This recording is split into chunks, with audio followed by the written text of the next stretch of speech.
On a quiet Monday morning, I walked into the storage shed behind my house with a cup of coffee in my hand.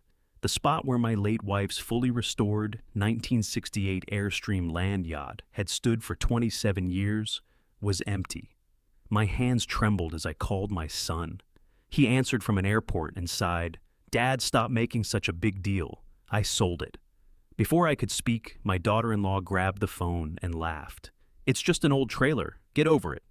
2 hours later, I received a phone call that made the blood drain from my face. Before we begin, I'm truly grateful you're here with me today.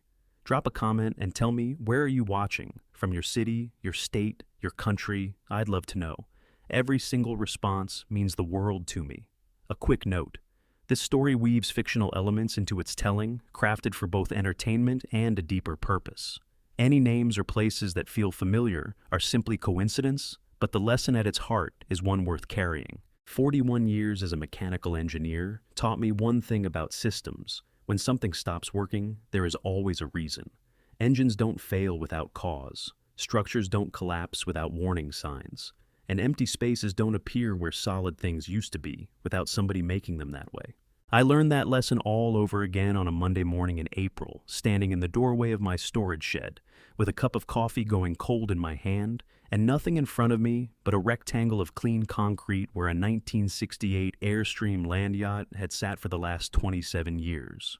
My name is Arthur Pendleton. I'm 60 years old.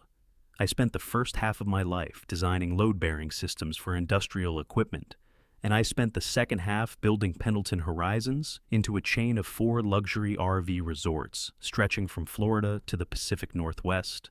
I know how things are supposed to fit together. I know the difference between something that broke and something that was taken apart deliberately. The shed smelled wrong. That was the first thing I registered, not the absence of the Airstream itself, but the absence of everything that came with it. For 27 years, that building had held the smell of aluminum polish and cedar oil, and the particular warm metal scent that clings to vintage chrome in Florida heat. Clara used to say the Airstream had its own weather system inside. She wasn't wrong. That morning, the shed smelled like concrete, cold and empty and recently swept. I set my coffee cup on the workbench beside the door and made myself walk through it like an engineer instead of a 60-year-old man whose chest was doing something he didn't have a name for yet. I checked the door first. No forced entry, no scratch lock cylinder, hinges undisturbed. I checked the floor, fresh tire marks from a trailer hitch pressed into the dust near the rear wall, still clean at the edges, which meant they hadn't been there long enough to collect the fine layer of pollen that settled on every horizontal surface in Orlando by mid-morning. Then I checked the security camera mounted above the interior lift, the one Clara had insisted we install after a break-in 2 doors down on the peninsula back in 2019. The indicator light was dark. The camera itself was intact. No one had touched the unit. I followed the wire to the junction box on the south wall and found it the main feed cleanly disconnected at the terminal block at exactly 3:12 in the morning, according to the timestamp frozen on the backup display panel. 3:12. Before the birds started, before any of the neighbors would have their porch lights on. My chest hurt in a way that had nothing to do with my heart rate. Whoever disconnected that camera knew exactly where the junction box was. This shed wasn't listed anywhere public. The junction box wasn't visible from the door. There were exactly 3 people in the world who had a key to this building and knew the layout well enough to walk to that south wall in the dark without hesitating. Mr. Marcus Webb, my general manager of 20 years. And my son. I picked up my phone and called Julian. He answered on the 4th ring. Behind his voice came the sound of a departure terminal, rolling luggage, muffled announcements, the compressed echo of a building full of strangers going somewhere. "Hey, Dad." His voice was loose and easy the way it got when he'd already decided how a conversation was going to go. "Kinda bad timing. We're literally about to board." My hand tightened around the phone until I could feel my pulse in my fingers. "Where are you, Julian?" "Miami International. Megan and I are doing that Europe trip we've been talking about forever. Paris first then." "Where is your mother's Airstream?" The easy looseness evaporated. For 2 full seconds there was nothing but terminal noise between us. Then, "Okay, look, before you get upset." "Where is it?" Not a question. He heard the difference. "I sold it." He said it fast, the way people say things they've rehearsed, but still can't quite make sound casual. There was a restoration dealer down in Austin who made a fair offer, and it was just sitting there, Dad. It's been sitting there for 9 months doing nothing except, that was your mother's Julian. The words came out quieter than I intended, which was somehow worse. She spent 27 years on that vehicle. Every rivet, every inch of that aluminum. She did that with her own hands. And she's gone. His voice shifted, not cruel exactly, but with the particular impatience of someone who has decided that grief has a reasonable expiration date and yours has passed it. I know that's hard to hear, but it's a trailer, Dad. It was sitting in a shed collecting insurance premiums, and it's not doing her any good. A sound came through the line, then a woman's voice close to the phone, with a laugh underneath it, like a blade underneath a smile. Vance, my daughter-in-law, who had attended Clara's funeral 8 months ago and spent the reception asking the catering staff why the vol au vents were room temperature. Tell him we're boarding Jules. And then slightly louder, directed at the phone with a brightness that made my stomach turn. Nobody cares about an old man's tin can, Mr. Pendleton, except lonely old men. The line went dead. I stood in that empty shed with a disconnected phone pressed against my ear, and I felt something move through me that wasn't grief and wasn't anger. It was something colder and more mechanical than either of those. The feeling I used to get when I was 28 years old and a load calculation came back wrong and I had to find the error before something came down. The math didn't add up. A restoration dealer in Austin. A first-class trip to Paris. The camera feed cut at 3:12 by someone who knew exactly where the junction box was. My hands were shaking not from weakness, but from the effort of keeping everything I was thinking from moving into my face even though there was no one there to see it. I pressed both palms flat against the workbench and breathed through it. Clara had bought that Airstream at an estate auction in 1997 for $400. She had spent the next 2.5 decades turning it into something that would have made the original designers weep with relief. Airstream aficionados drove 2 states out of their way to look at it. 3 years ago, I'd had it appraised for the insurance writer. The appraiser's number had not been $400. I was still standing there working through the arithmetic and not liking where it was going when my phone rang again. Unknown number, Orlando area code. Mr. Pendleton. The voice was measured and careful, the voice of a man choosing his words with professional deliberateness. This is Derek Solis. I do vintage restoration work out of a shop on Orange Blossom Trail. I have your wife's Airstream in my bay right now, and there's something underneath the floor that I think you need to see before I do anything else with this vehicle. He paused. I'd rather show you in person. Today, if you can make it. My heart hammered so hard against my ribs that I had to put my free hand flat on the workbench to steady myself. How did you get this number, Mr. Solis? The registration paperwork in the glove box, sir. Your name and a company number. I almost didn't call. Another pause waited with something he hadn't said yet. Then I looked at what I found a second time, and I decided I had to. Derek Solis ran his restoration shop out of a converted warehouse on Orange Blossom Trail, the kind of place that didn't advertise because it didn't need to. The collectors found him. Word traveled in those circles the way it always does, quietly, person to person, with the particular reverence that serious people reserve for craftsmen who actually know what they're doing. I pulled into the gravel lot 20 minutes after he called, and I sat in my truck for a moment before I got out. Not because I was composing myself. I was past the point where composing myself did any good, but because I needed one breath that wasn't inside that empty shed, 1 second where the morning hadn't happened yet. It didn't help. I got out anyway. Derek met me at the side door. He was a broad-shouldered man in his mid-40s with grease permanently worked into the creases of his knuckles, and the careful, unhurried movements of someone who had learned long ago that rushing around expensive things was how you damaged them. He shook my hand without excessive warmth or excessive distance, the handshake of a man who understood that I hadn't come here for pleasantries. Mr. Pendleton, he held the door open. Thanks for coming quick. You said it was important. I said I'd rather show you than explain it. He glanced at me sideways as we walked in. I stand by that. The Airstream was in the second bay, sitting up on jack stands with her belly exposed. Even from across the garage, even in this condition, tipped-up floor panels, removed interior, stripped back to the frame, along one section, she was something. The aluminum caught the shop lights and threw them back in long silver arcs. 27 years of Clara's work lived in every inch of that surface in the way the rivets lined up with the obsessive precision of someone who had re-drilled every single one by hand when the originals didn't sit flush enough to satisfy her. My throat tightened so fast it surprised me. I pressed my back teeth together and kept walking. "The dealer out of Austin sent her over 2 days ago," Derek said, moving alongside me toward the rear of the vehicle. "Wanted some finish work done on the interior paneling before final delivery. Standard enough arrangement, I do pre-delivery prep for maybe a dozen brokers and dealers a year." He crouched down near the rear wheel well and pointed up at the undercarriage. "But when I got under here to check the subfloor condition before I started on anything else, I found this." He was pointing at the rear section of the floor framing where the original wood decking had been partially removed.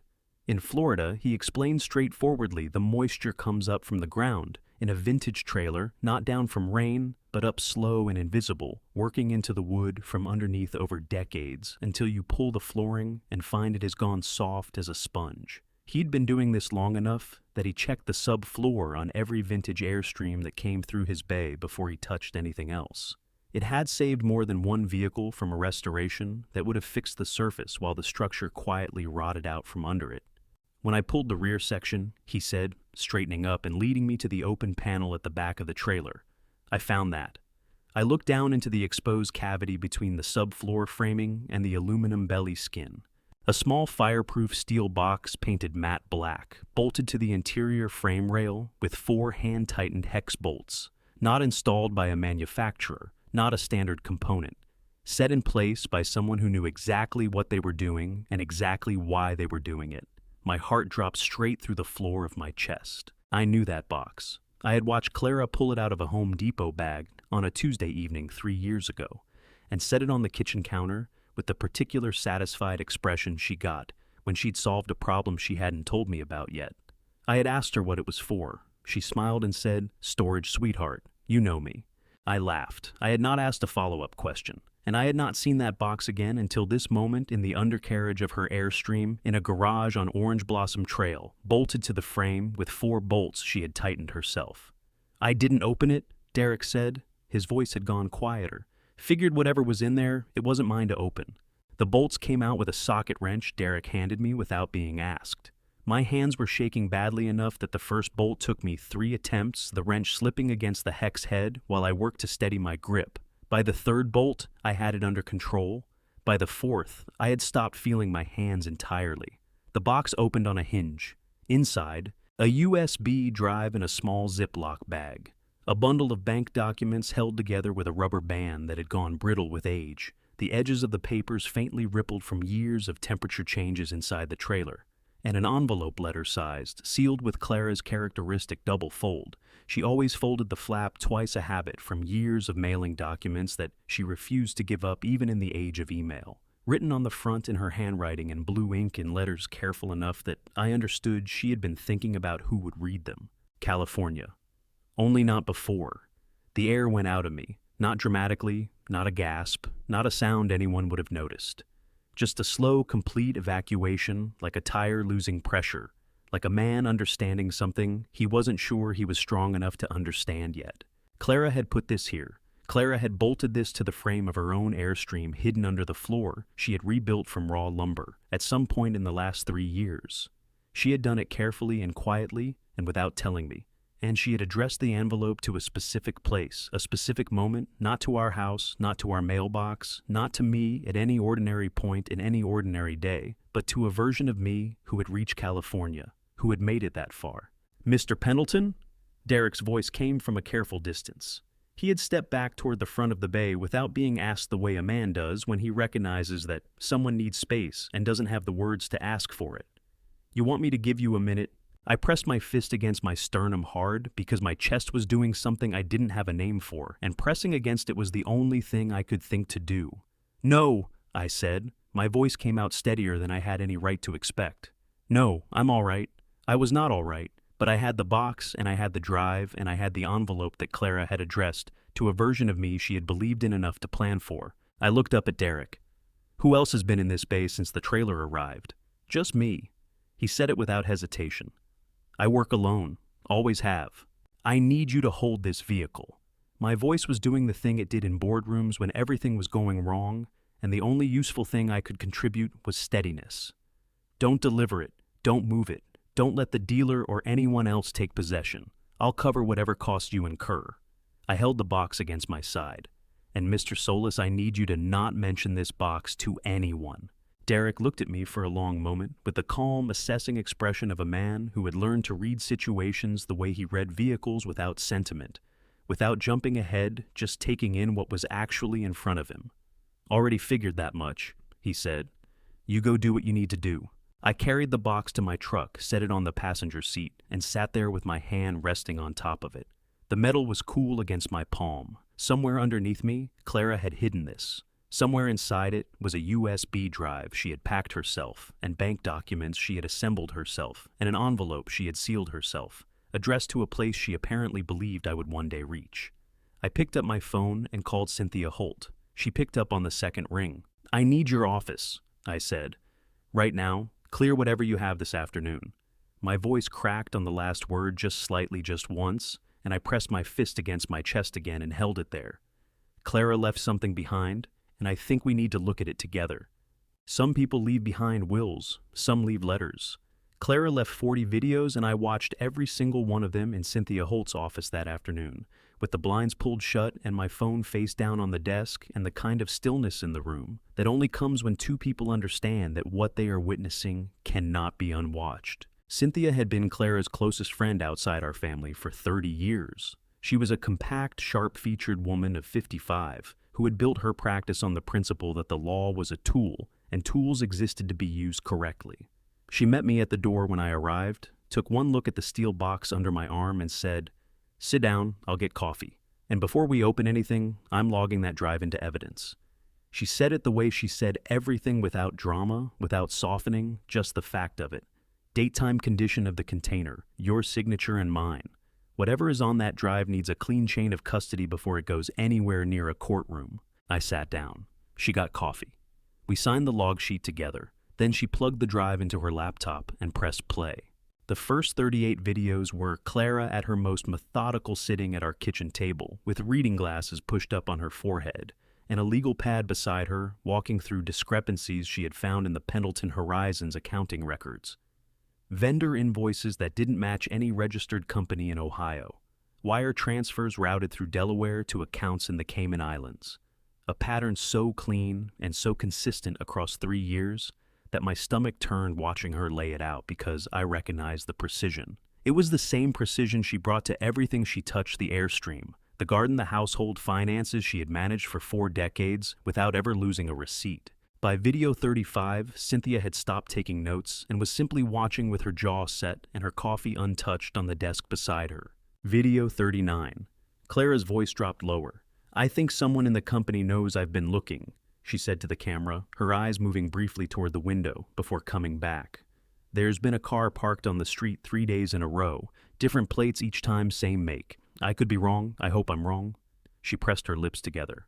"I don't think I'm wrong." Cynthia's hand found the edge of the desk and gripped it. Then, video 40.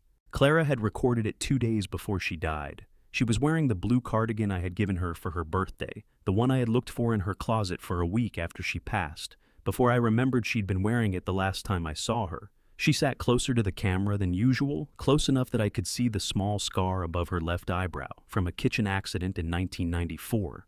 She looked directly into the lens, and her voice was steadier than it had any right to be. "Arthur." She said my name the way she always said it, 2 syllables, the second one, landing slightly softer, like a door closing gently rather than slamming. I don't have the kind of proof that survives their denial yet. I have recordings and numbers and a bottle of blood pressure medication that has tasted wrong for 2 weeks. But evidence like that disappears the moment they know someone is looking, and I need it to still be there when the right people come looking after me. And here's the thing, I have never had high blood pressure in my life. Not once, not ever. Her chin lifted slightly. If I go to the police right now with nothing but my word and some spreadsheets, they'll deny everything. The evidence disappears. I need you to find this drive first. Then the chain of custody is clean. Then it means something. She paused, took one breath. "Don't let this die with me, sweetheart." The screen went dark. I became aware that my hands were pressed flat and hard against my thighs, that my back teeth were clamped together so tightly my jaw ached, that there was a burning sensation behind both eyes that I was refusing to let become anything else right now in this office, in this chair. Cynthia set her coffee cup down, with a sound that was very loud in the quiet room. Her voice, when it came, was stripped of every professional layer she usually kept between herself and the thing in front of her. "Arthur," she said, "that medication, if someone replaced the contents of that bottle—" She stopped, started again. Clara didn't have high blood pressure, but if she had an undiagnosed vascular condition and someone gave her a vasoconstrictor— "I know," my voice scraped out of me. "I know what you're saying." She picked up her phone from the desk. Her hand was not entirely steady either. "I'm calling a forensic pathologist I trust, tonight." She met my eyes across the desk, and for just a moment, underneath the lawyer and the professional and the woman who had been holding herself together for the last 30 seconds, I could see how frightened she was. "And Arthur, whatever we find, we do this right. No shortcuts." I looked at the dark laptop screen, at the last frame of the last video, at the empty blue rectangle where Clara had just been sitting. "She didn't take shortcuts either," I said.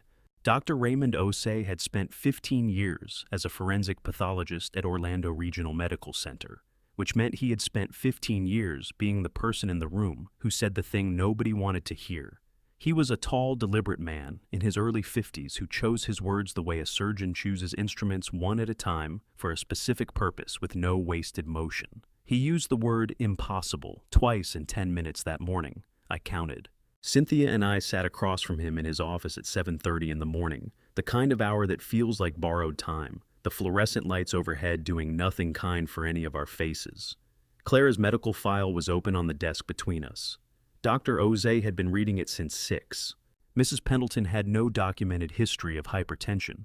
He said, setting one page down and picking up another without looking up. "Not in this system, not in her records going back to 1998. There is no clinical indication, none that she should have been taking a calcium channel blocker at the time of her death." My hands curled into fists on my knees underneath the desk. "But she was. The medication listed on her final pharmacy record, yes." He set the second page down. "We retained a sample from her last dispensed prescription as part of standard protocol. I had the lab run a full composition analysis last night after Ms. Holt called me." He folded his hands on top of the file and finally looked up. "The contents of that bottle were not a calcium channel blocker. They were a vasoconstrictor, a strong one, the kind that constricts blood vessels rapidly and significantly raises intracranial pressure." The chair underneath me felt very far away from the floor. I pressed my feet flat against the ground to make sure it was still there. "Clara had a congenital cerebral aneurysm," I said. The words felt like lifting something heavy. Small, never diagnosed, she would have had it her whole life without knowing. Dr. Osei looked at me carefully. "That's correct. We found evidence of it during the post-mortem. At the time, given no documented history of hypertension and no reason to suspect anything other than a spontaneous rupture, we recorded it as a natural event." His voice did not waver, but something behind his eyes tightened. "If someone substituted the contents of her prescription bottle with a vasoconstrictor administered at the right dose to a person with an undetected vascular weakness, the result would be indistinguishable from a naturally occurring rupture on a standard autopsy." Cynthia's pen stopped moving on her legal pad. She pressed the heel of her hand against her mouth hard, like she was physically holding something in. My chest cracked open. Not metaphorically, it felt structural, load-bearing, the kind of failure I spent 40 years as an engineer learning to prevent. I gripped the armrests of the chair and held on. "Would you have found it?" I said, and my voice came out lower and rougher than I intended, scraped out of somewhere I didn't know was hollow. "If you had known to look for it?" Dr. Osei held my gaze. "Yes, a targeted toxicological screen for vasoconstrictor compounds would have identified it clearly." He paused. "Mr. Pendleton, I owe you an apology on behalf of—" "Don't!" The word came out sharper than I meant it to. I swallowed, tried again.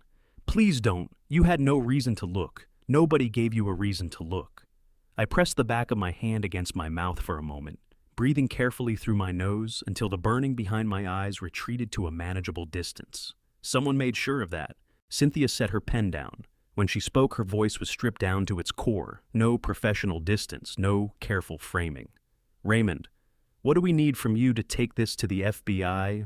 Dr. Osi reached into his desk drawer and produced a manila folder he had clearly prepared before we arrived. A revised medical examiner's report, a full toxicological analysis of the retained sample, and my sworn testimony. He slid the folder across the desk. I had a feeling that's where this was going. I started drafting last night. I looked at that folder on the desk between us and felt something shift inside me. Not relief, not anger, but a cold and absolute clarity. The kind that comes after the worst thing has already happened, and the only thing left to decide is what you're going to do about it. "Thank you," I told him. My voice was steady. Clara would have appreciated the thoroughness. Dr. Osi nodded once. "From what I have just read in these files, Mr. Pendleton, your wife, was considerably more thorough than any of us. There is a particular kind of betrayal that comes from enemies. You brace for it. You factor it into the equation. But there is another kind, the kind that comes from the man who stood next to you at your wife's funeral, with his shoulders shaking and his hand over his face, the man you handed the keys to your Ohio office without asking for collateral, the man whose birthday you have remembered every single year for 2 decades because Clara put it in the calendar and Clara never forgot anything." Rebecca Cole set the invoice on the conference table in front of me and pointed to the signature in the lower right corner. I stopped breathing for a moment. Rebecca was a forensic accountant Cynthia had worked with twice before. Sharp, efficient, the kind of woman who delivered devastating information with the same tone she might use to describe the weather. She had been in the Pendleton Horizons accounting records for 18 hours straight by the time I arrived in Columbus, and she had the particular focused energy of someone who had found exactly what she was looking for and was not happy about it. 47 invoices, she said, pulling up the spreadsheet on her laptop and turning it to face me. 3 years. Vendor name is Horizon Fleet Services, LLC, registered in Delaware. No physical address, no employees, no operating history. The money goes to a Delaware holding account and then wires to the Cayman Islands within 72 hours. Every time, like clockwork. I leaned forward, studying the numbers the way I used to study load calculations, looking for the flaw in the system, the place where the weight was distributed wrong. How much total? Just over $2.1 million. She said it without inflection. She had probably said hard numbers to grieving or angry people enough times that she had learned inflection didn't help. But that's not what I wanted you to see first. She slid the invoice closer to me and tapped the bottom of the page. Every invoice above $50,000 required a second executive signature for approval. Company policy or own policy going back to 2019. I looked at the signature. The looping M, the specific way the B in Webb ran into the double B, a handwriting habit I had seen on birthday cards and contract approvals, and Christmas party sign-up sheets for 20 years. Marcus Webb, general manager, my oldest friend in the business. My stomach dropped so fast and so completely that I had to press both palms flat against the conference table to keep myself upright. The table was cold under my hands. I focused on that, the specific temperature of the wood laminate surface, because it was real and solid and it did not have Marcus Webb's signature on it. "There's more," Rebecca said, and her voice had shifted slightly, not softer exactly, but with the careful quality of someone delivering a second blow to a person who is already down. "I cross-referenced the building access logs for your Florida property. The junction box that controls the security camera feeds in the storage shed." She turned her laptop back toward herself and pulled up a second window. "Someone badged into the maintenance corridor adjacent to that junction box at 3:08 in the morning on the day the Airstream went missing. The camera feed is cut at 3:12. "Of 4 minutes, I said. 4 minutes, she nodded. Enough time to walk to the box, disconnect the feed, and walk out. The badge number belongs to Marcus Webb. The room felt like it had tilted 2 degrees to the left. I gripped the edge of the table and breathed through it one breath too. The way I used to do on construction sites when something structural failed and the crew was looking at me and I had approximately 30 seconds to figure out what to do next. Marcus had stood at Clara's graveside. He had held an umbrella over Eleanor Whitmore from accounting because she had forgotten hers and it was raining. He had squeezed my shoulder at the reception and said, "She was the best of all of us, Arthur. She really was." He had said that, while knowing what he had done, while knowing what had been done to her. The burning started behind my eyes fast and vicious, and I pressed the back of my hand against my mouth and held it there until it passed. I was not going to come apart in this conference room. I was going to wait until I was alone in a car in the dark where no one needed anything from me. As Cynthia already spoke with Agent Lawson, Rebecca said, watching me with the careful attention of someone who had seen this particular moment, the moment when the full shape of the betrayal became visible more times than she wanted to count. FBI is on standby. They want you to approach Marcus informally before they move. Anything he tells you voluntarily is usable. An informal conversation between old friends isn't an interrogation. I lifted my hand away from my mouth. My voice, when it came, was the flattest, most controlled thing I had produced in 3 days. Don't contact him. Don't email him. Don't send anyone ahead of me. Rebecca looked at me carefully. Mr. Pendleton. I know him, I said. He'll talk to me before he talks to anyone else. I stood up from the conference table, and my legs held, which was more than I had expected from them. He'll talk to me because he's been waiting for someone to give him permission to stop carrying this.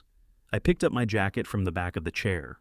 My hands were trembling not with weakness, but with the specific controlled vibration of a system under load that has not yet reached its failure point. It had not reached it yet. Marcus Webb lived in a craftsman house on the east side of Columbus, with a front porch he had been meaning to repaint for 3 years, and a garden his wife maintained with the same stubborn optimism she brought to everything. I had been to that house 14 times. I had eaten at that kitchen table. I had sat on that unpainted porch on summer evenings, with a beer in my hand, and talked about nothing important, the way men who trust each other completely talk about nothing important, because they don't need to talk about the important things. I parked at the curb and sat there for 60 seconds. Then I got out, walked up the porch steps, and knocked. Marcus answered the door in a flannel shirt and reading glasses pushed up on his forehead. The moment he saw my face, not the fact of me standing there, but the specific quality of my face, the thing I had not been able to keep entirely out of it, his expression collapsed. Not dramatically, just a slow, terrible deflation, like a structure that had been holding itself up through effort alone and had finally run out of effort. "Arthur," he said. His voice came out cracked and low, like a man who had been waiting for this knock for a very long time. "Let's sit in the back," I said. "Not the porch." We sat in the garden on 2 wooden chairs his wife had painted yellow 3 summers ago. The garden smelled like cut grass and the particular damp earth smell of Ohio in spring. A cardinal was doing something loud in the oak tree at the far end of the yard. Neither of us looked at it. I set the invoice on the arm of his chair without a word. Just placed it there, face up, his signature, visible at the bottom. Marcus looked down at it. His hands resting on his knees began to shake a fine, continuous tremor that started in his fingers and moved up through his wrists until his whole forearms were vibrating with it. He pressed his palms hard against his thighs to stop it, but the shaking didn't stop. It just got quieter. "How bad is it?" he asked. His voice was barely above a whisper. "Tell me from the beginning," I said. "All of it." He told me. The gambling debt had started 4 years ago. Casino trips that became a habit that became a compulsion that had grown to $180,000 owed to people who did not accept payment plans. His wife didn't know. His kids didn't know. He had been carrying it alone the way men of his generation carry things they are ashamed of, which is to say badly and in complete silence and with the constant low-grade terror of someone waiting for the floor to give way. Vance had approached him 8 months before the Airstream disappeared. She had known about the debt. She had access to his personnel file through Julian, who had signing authority over HR records, and she had apparently spent some time reading things she had no business reading. She had laid out the arrangement with the precision of someone who had thought through every detail in advance. The debt would disappear, paid in full in exchange for 1 night of cooperation, badge access to the junction box, camera feed disconnected for a 6-hour window, nothing else required. "She said it was just the trailer," Marcus said. His voice cracked on the last word, and he pressed his fist against his mouth, his eyes filling with tears that spilled over before he could do anything about them. "She said Julian wanted to sell it without making a big production out of it. I thought, God help me, Arthur. I thought it was just a family argument about a piece of property." His shoulders heaved once, twice, a man trying to hold himself together through sheer force of will and failing at it completely. "I didn't know what they did to her. I swear to God, I didn't know about Clara." The cardinal in the oak tree went quiet. I sat in the yellow chair in Marcus Webb's garden and felt something move through me that was not forgiveness and was not fury. It was something older and heavier than either the specific exhaustion of a man who has loved people for 60 years and keeps discovering new ways that love can be used against him. My eyes burned, my throat ached. I breathed through it slowly until I could trust my voice again. "She remembered your wife's birthday," I said. "Clara, every single year. She put it in the calendar in January, and she never missed it once." Marcus made a sound that was not quite a word, something broken and vowel-shaped that came from somewhere below language. He bent forward in his chair, with his elbows on his knees and his face in his hands, and sobbed the way men sob when they have held something back so long that the release is indistinguishable from collapse. I let him. After a while I stood up. My legs felt older than 60. "You're going to contact Agent Lawson at the FBI field office. You're going to tell them everything, every conversation with Vance, every detail, every date." I picked up the invoice from the arm of his chair. "And Marcus." He lifted his face from his hands. His eyes were red and wet and wrecked the eyes of a man who understood that the next several years of his life had just been decided in a garden in Columbus, Ohio. "I know," he said. "I know." I walked back through the garden to the gate. My phone buzzed in my pocket before I reached it. Rebecca Cole, a message sent 3 minutes ago while I had been sitting in that yellow chair. "Arthur, need you in Texas. Found what's inside the trailer walls. Call me when you land." I looked back once at the garden. Marcus was still sitting in his yellow chair, bent forward, face in his hands, the invoice on the ground beside him, where it had fallen. I opened the gate and walked through it. Money never truly disappears. That was something I understood as an engineer long before I understood it as a businessman. Energy doesn't vanish, it converts. It changes shape. It moves from one form into another and leaves a trail if you know how to read it. Rebecca Cole had known how to read it. It had taken her 3 days and a flight to Austin, Texas to follow the trail to its end. And the end looked like a warehouse off E35 with a sun-bleached sign that read Lone Star Classic RV and a parking lot with nothing in it except heat shimmer and a rusted shopping cart that had blown in from somewhere and given up. Agent Patricia Lawson met me at the warehouse entrance. She was a compact woman in her early 40s with a kind of posture that comes from years of walking into rooms where she was not entirely welcome and deciding not to care about that. She shook my hand once firmly and got directly to the point. "The company registered at this address is Lone Star Classic RV LLC, incorporated in Texas 14 months ago," she said, holding the door open. "The registered agent is Marcus Webb of Columbus, Ohio. His social security number, his home address, his signature on the articles of incorporation." She looked at me steadily. "He says he never signed anything. Based on what we know about how his personnel file was accessed, we believe him. The warehouse was empty except for the Airstream, which sat in the center of the concrete floor under 4 industrial shop lights that Rebecca had apparently requisitioned from somewhere. The aluminum skin caught the light and threw it back in long silver arcs, the same way it had in Derek's garage in Orlando, the same way it always did. 27 years of Clara's hands lived on that surface.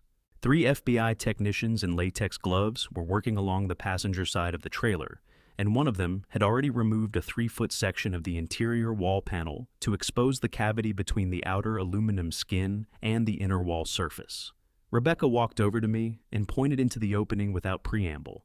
The cavity was packed, vacuum-sealed bundles of currency stacked with the careful deliberateness of someone who had measured the space in advance and calculated exactly how much would fit. The bundles were wrapped in black plastic sheeting and then heat-sealed, the kind of packaging used for long-term storage of things you do not want to be found. My stomach turned so violently that I had to press my hand flat against the Airstream's exterior wall to steady myself. The aluminum was warm from the Texas sun. Clara had polished this surface. She had spent 6 months on these walls, cutting the replacement panels, fitting them, riveting them into place with the obsessive precision she brought to everything she loved. "How much?" My voice came out hoarse. $1.5 million, Rebecca said. "Cash, unmarked non-sequential bills. The kind you accumulate slowly in amounts small enough to avoid automatic reporting requirements over a long period of time." She paused. "This isn't money they took from the company accounts. This is money that was already cleaned and waiting to be moved. The wire transfers we traced were the second phase. This was the first." Agent Lawson stepped up beside me. Mr. Pendleton, under federal law, transporting more than $10,000 in currency across state lines without declaring it is a criminal offense. 1.5 million concealed inside the walls of a vehicle moved from Florida to Texas. She let the sentence complete itself. Wire fraud, money laundering, illegal currency transport. This is a federal case. Has been since the moment this trailer crossed the state line. I looked at the bundles of cash stacked inside the walls of Clara's Airstream. I thought about her hands on this aluminum. I thought about the 6 months she had spent rebuilding these walls from raw material, fitting every panel by hand, sanding the edges until they were smooth enough to satisfy her. I thought about Vance standing in our garage 3 years ago, asking Clara questions about the restoration, with what I had taken for genuine interest, measuring the cavity, calculating the volume. She asked Clara about the double walls, I said. The words felt like they were being pulled out of me one at a time. Vance did. I remember now. She said she was curious about the construction technique. Clara spent 20 minutes explaining the thermal insulation properties of the aluminum sandwich panel. My jaw tightened until I could feel it in my back teeth. She was taking measurements? Rebecca put her hand briefly on my arm. Not a comforting gesture, exactly more the gesture of a person anchoring someone to the present moment before they drift too far into what they've just understood. Arthur, there's one more thing. She led me to the folding table she had set up near the warehouse entrance and opened her laptop. A financial document filled the screen account, records, transfer histories, a corporate filing with a state of Delaware header. I've been tracing the $2.1 million from the company accounts, she said. It didn't go to Julian and Vance jointly. It went to a Delaware holding company, and from there into a personal trust account. She pointed to the name on the trust document. One name on that account, no joint signatories. I leaned in and read the name. Vance Pendleton, individual trustee. Not Julian, not both of them, just Vance. When was this trust established? My voice had gone very flat. 14 months ago. Rebecca closed the laptop. The same month she incorporated the Texas LLC. She looked at me with the careful expression of someone who is about to add one more weight to a scale that has already passed its limit. There's a court filing in Delaware, Arthur, a divorce petition, filed 6 months ago. Vance is the petitioner, Julian is the respondent. She exhaled. He doesn't know. The service address on the filing is a UPS store in Wilmington. He's never been served. The warehouse was very quiet around us. One of the technicians photographed another bundle of cash. The shop lights hummed overhead. Julian didn't know his wife had already filed to leave him.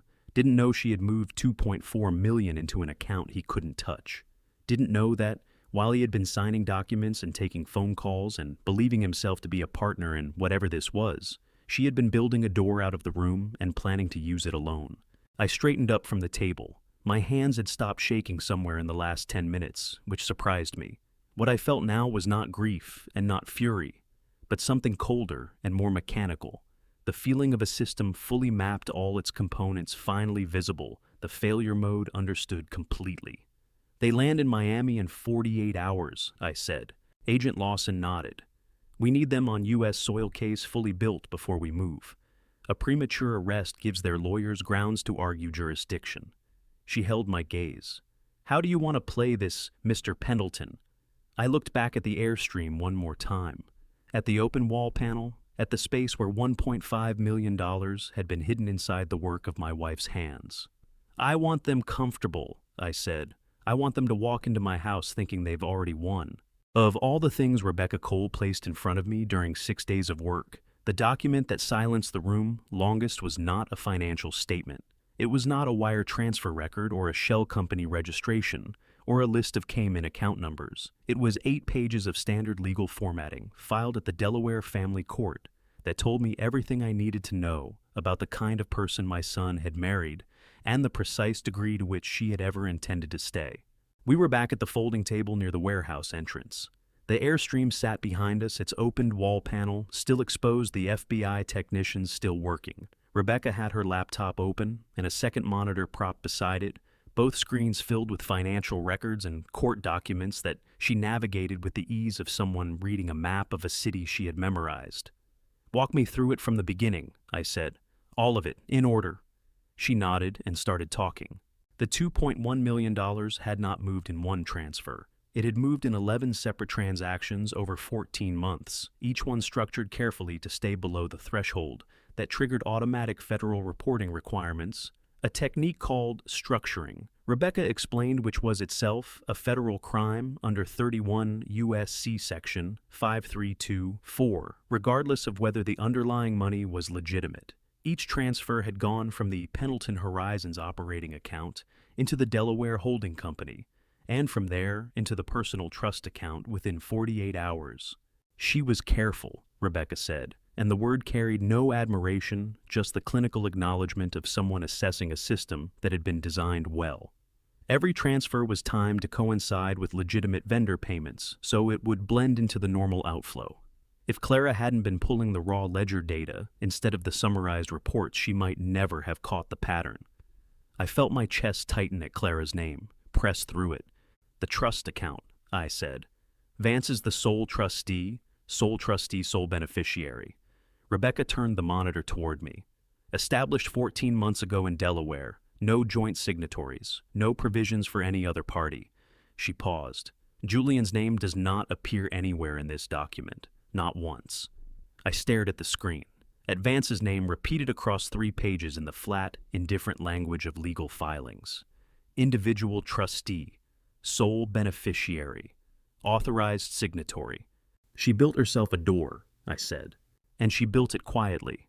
Rebecca agreed. You already know about the divorce petition. What you don't know yet is how far back this goes. She clicked to the next document. Mr. Pendleton, I've done this work for 11 years. I've seen fraud cases, embezzlement cases, asset concealment cases. What Vance built here is not opportunistic. It's not reactive. Every component was in place before the first dollar moved. She held my gaze. Julian was never a partner in this. He was the signature on the paperwork and the name that would appear on the indictment. The cardinal that had been singing in Marcus's garden in Columbus felt very far away from this Texas warehouse. I thought about Julian at family dinners, the way he deferred to Vance on everything from restaurant choices to vacation destinations, the way he laughed at her jokes a half second after everyone else, as if he was always checking her face first to know what his reaction should be. I had read that as devotion. Clara had read it differently. She looks at him the way a contractor looks at a building she's about to demolish. I pressed the heels of my hands against my eyes for a moment, hard enough to see pressure colors behind my eyelids, hard enough to feel something other than the specific airless grief of understanding too late.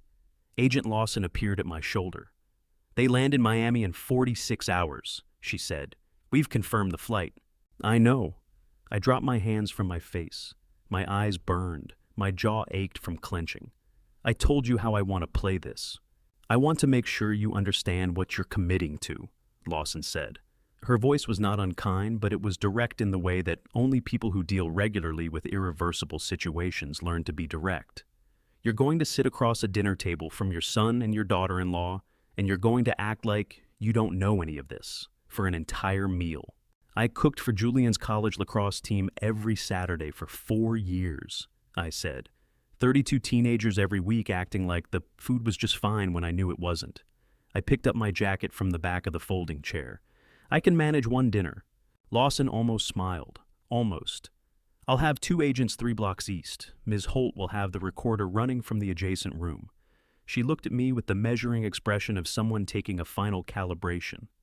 Mr. Pendleton, whatever happens at that table, keep your voice level. Let them talk. The more they say, the better our case. I looked back at the Airstream one last time, at the open wall, at the space where $1.5 million had been packed into the aluminum. Clara had sanded smooth with her own 2 hands. They'll talk, I said. Julian especially. He's been carrying this alone, and he doesn't have the constitution for it. I walked toward the warehouse door. The Texas heat hit me like a wall when I pushed it open. Vance is the one I'm watching. She'll be the one who doesn't break. I was right about that. I was right about almost everything that happened at that dinner table 2 nights later. Almost. I cooked ribeye steaks, roasted potatoes, and Caesar salad, the meal Julian had requested every birthday from age 12 until he left for college. I stood at the stove and turned each steak with the same deliberate attention I would have given a load calculation, because if I let my hands stop moving, I was going to have to think about what I was actually doing, which was preparing a dinner table the way you prepare a trap. Cynthia was in the study with the door pulled to, not closed, just resting against the frame, enough to muffle sound, but not enough to block it. The recording device was a small digital unit she had placed on the bookshelf behind a copy of a Steinbeck novel Clara had bought at a garage sale in 1989. Florida law required only one party to consent to a recorded conversation. Cynthia had explained this to me twice. I had heard her both times and retained approximately none of it, because by that point my entire concentration was focused on keeping my face arranged into something that looked like a normal Tuesday evening. The doorbell rang at 7:14. Julian came in first carrying a duty-free bag and wearing the particular loose-limbed ease of a man who had spent a week eating well in Paris and had not yet been asked to account for anything. He was tan. He looked rested. He looked like a man without a single unresolved problem in his life, which told me everything I needed to know about his conscience. "Dad." He clapped me on the shoulder the way he always did. One firm pat business, like the greeting of a son who learned physical affection from a father who was better at it than he turned out to be. "Something smells incredible." "Ribeye," I said. "Your favorite." He grinned. "You didn't have to do all this." "I wanted to," I said, which was true, just not for the reason he thought. Vance came in behind him, pulling a wheeled carry-on and scanning the room the way she always scanned every room she entered quickly, thoroughly cataloging exits and power centers and the positions of everyone in it. She was wearing a silk blouse the color of sea glass, and she looked as she always looked, like someone who had just stepped out of a situation that had gone exactly the way she planned. "Arthur?" She kissed the air beside my cheek. Her perfume was something expensive that I had never been able to name. "The house looks wonderful." "Sit down," I said. "Dinner's ready." We ate. We talked about Paris, the hotel, the restaurant on the Ile Saint-Louis where Vance had ordered the wrong wine, and the sommelier had been too polite to say so, the Musée d'Orsay where Julien had spent 45 minutes in front of a single painting and couldn't explain why. I listened. I asked follow-up questions. I refilled Julian's water glass when it got low. Vance watched me, the way she always watched me, with the attentive pleasantness of a woman who was very good at seeming interested, and very rarely actually was. Somewhere in the second course, I noticed her eyes move to the study door. Just once. Just a flicker. She knew something was different. She didn't know what. After 23 minutes of this, I set my fork down, picked up the remote control from beside my plate, and said, "Clara left something behind. I'd like you both to see it." Julian's fork stopped halfway to his mouth. "Dad." I pressed play. Clara's voice filled the dining room. Her face appeared on the television screen above the sideboard, the blue cardigan, the kitchen table, the reading glasses pushed up on her forehead.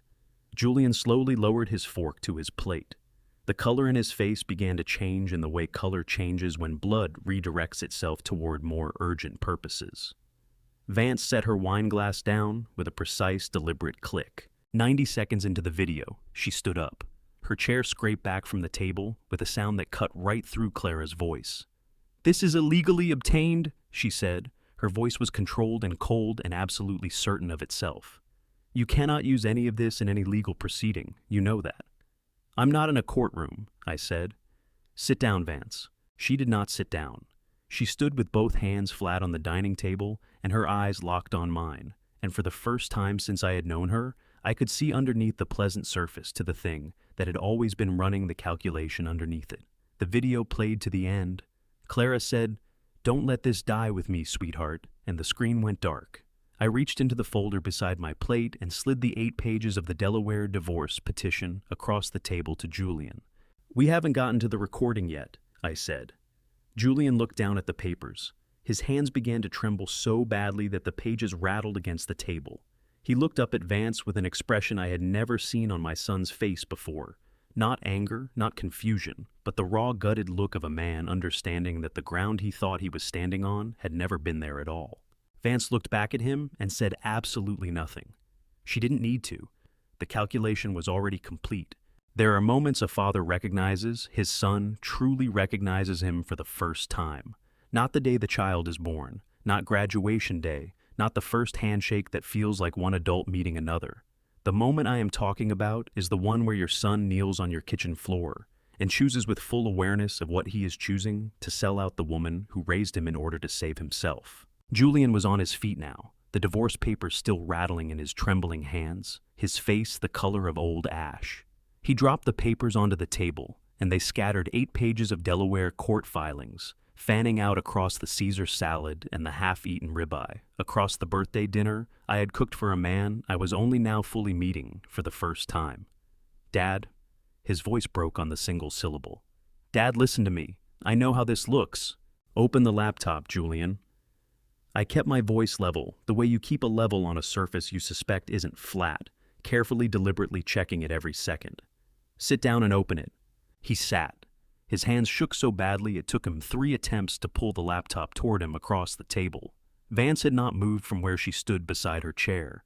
She was watching Julian with an expression I had seen on bridge inspectors, the detached professional assessment of someone calculating whether a structure was going to hold or collapse and planning accordingly either way. I turned the laptop to face them both and pressed play on the audio file. Clara's voice came out of the speaker in the thin, clear tone of a recording made close to a microphone in a quiet room by a woman who was being very deliberate about being heard. "She's been going through my office files after hours, Vance. I've seen her twice this week." Julian's voice, unmistakable. The particular flat vowels of a man who had grown up in Florida and never quite lost it. "We need to handle her before she talks to Dad." The dining room contracted around those words. I felt it physically, the walls coming in by a fraction of an inch. The air pressure changing the temperature of the room, dropping 2 degrees in the space of a single sentence spoken by my son, 11 days before his mother died. Julian made a sound. It was not a word. It was something that lived below language, a raw, vowel-shaped exhalation that came up from somewhere in his chest like something that had been sealed there under pressure for 9 months and had finally found a crack to escape through. His face crumpled. His shoulders heaved forward and he pressed both fists against his mouth. His eyes squeezed shut, tears running freely down his face and dripping from his jaw onto the Delaware papers still scattered across the table. "Dad," he could barely get it out between the heaving of his chest. "Dad, I didn't know she was going to. I didn't know what Vance was planning. I swear to God I just meant we needed to stop."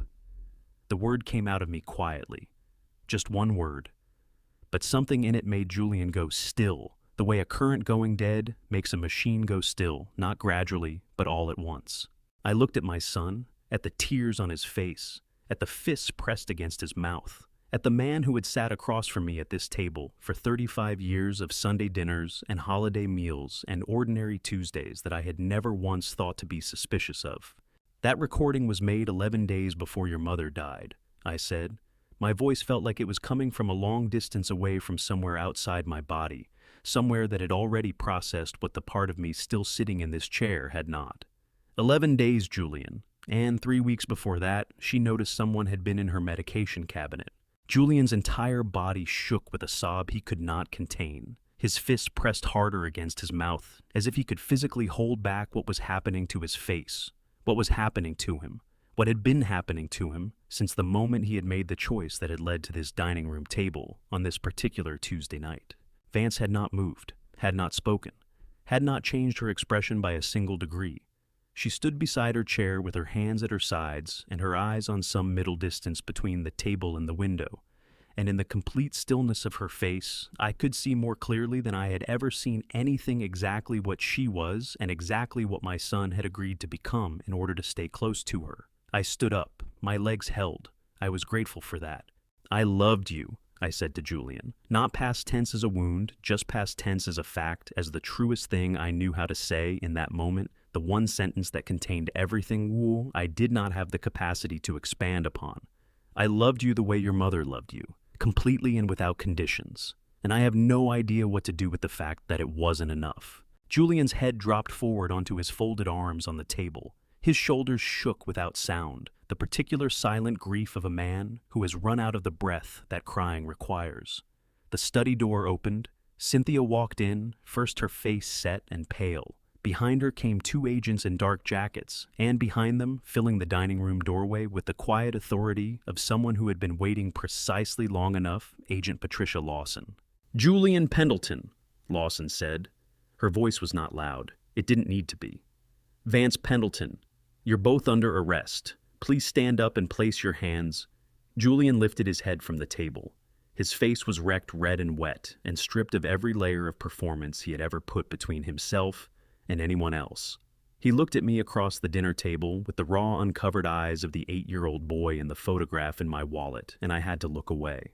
I looked at the table instead, at the scattered papers, at the half-eaten birthday dinner, at the glass of water I had refilled for him 40 minutes ago because he was my son, and that is what you do for your son. And I had not known then that I was filling the glass for the last time.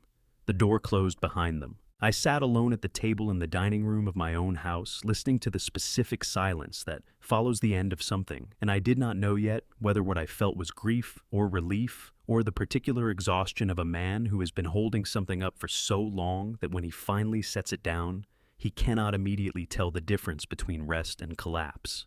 The ribeye had gone cold. The Caesar salad had wilted.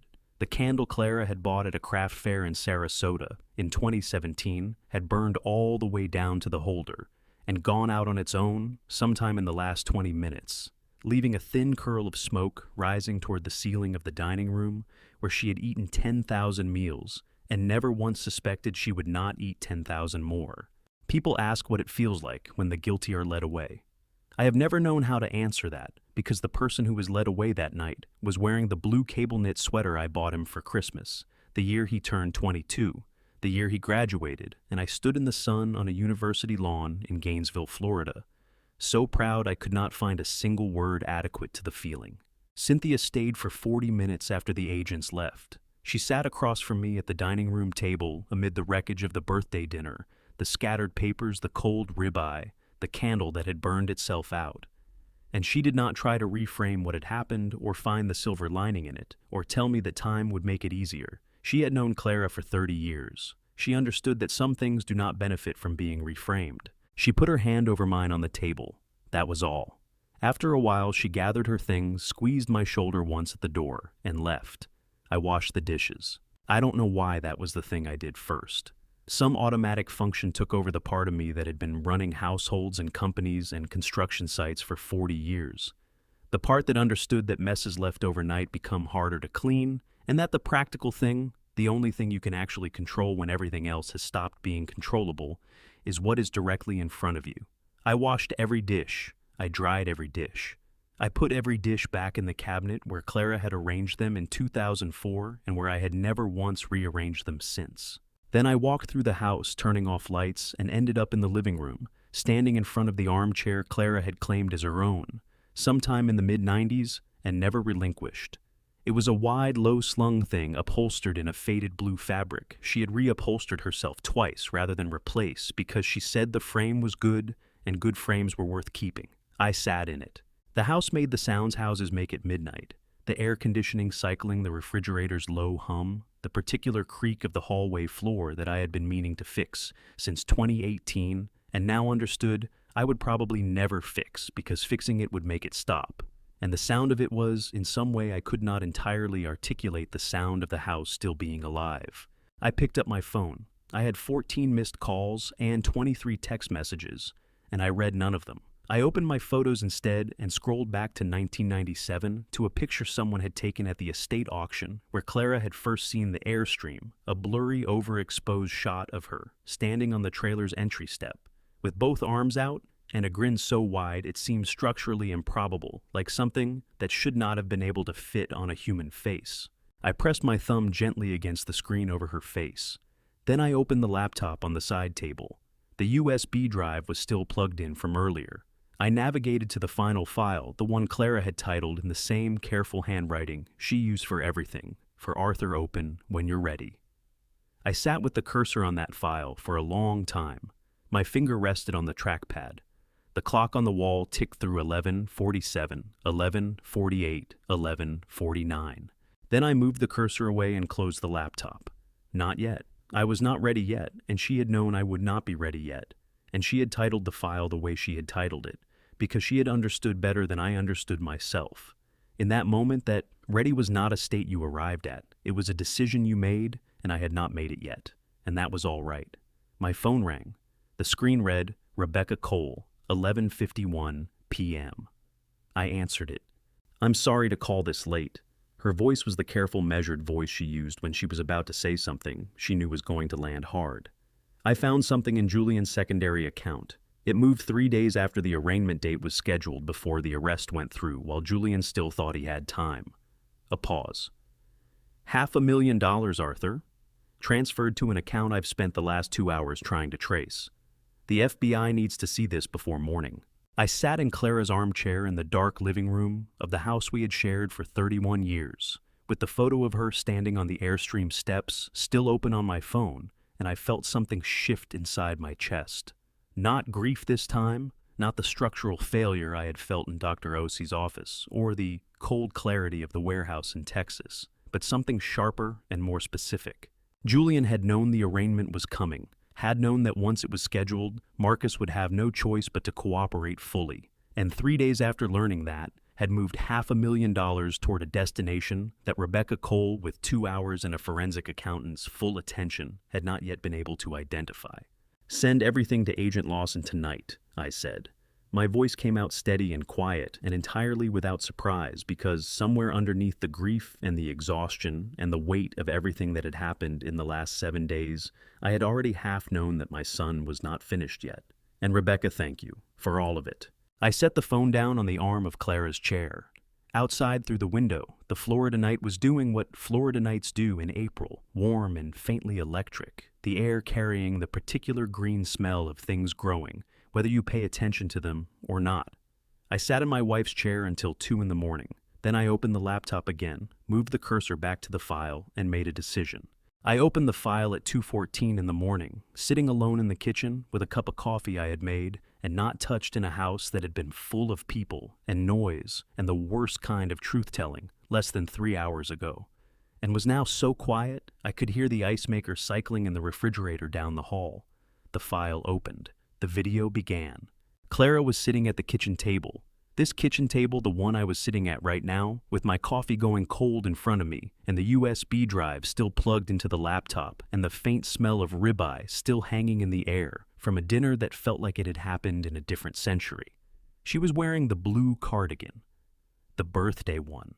She had pushed the laptop close enough to her that I could see the particular way she held her coffee cup with both hands, when she was thinking a habit she had carried since the first winter we spent together, when the Florida cold came in through the gaps in our first apartment, and she said warm hands helped her think. Watching it through a screen felt like pressing on a bruise. She looked directly into the camera, at me, across 9 months and a laptop screen and everything that had happened in between. "Hi, sweetheart," she said. Her voice was exactly her voice.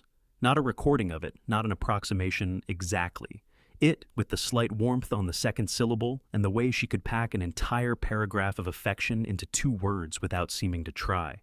"If you're watching this, you already know most of what I'm going to tell you. You found the drive. You figured out the rest. That's my engineer." My throat closed around something I couldn't name. I pressed my fist against my sternum and held it there. She told me about Vance. She said her name plainly without drama, the way Clara said everything as a fact that had been examined from all angles and found to be simply unambiguously true. She described the shell company structure, the Delaware routing the pattern in the vendor invoices that had first caught her attention 14 months before she died. She had been building the picture quietly in the margins of her days, adding one piece at a time with the patience of a woman who understood that incomplete evidence was worse than no evidence at all. "I want to tell you something about the money," she said. She leaned forward slightly in her chair toward the camera, toward me across the distance. "The money they think they took, it's not what they think it is, Arthur. I made sure of that a long time ago. There's a document that explains everything." She paused. "California. You'll know where. You'll know when. Don't open it before." She stopped, looked down at her hands for a moment, both of them flat on the kitchen table, the same table, my table, 4 feet from where I was sitting right now, and then looked back up, and her voice changed. Not dramatically, just by a degree or two, the way the light changes in the late afternoon when the sun moves behind something, and the quality of everything shifts without you being able to say exactly when it happened. "I need to tell you something else," she said. "Something I should have told you a long time ago and didn't, because I was afraid of the look you'd get on your face. You know the one where you're trying very hard not to treat me like something breakable. The corner of her mouth moved, not quite a smile, but the ghost of one, the muscle memory of 31 years of smiling at me.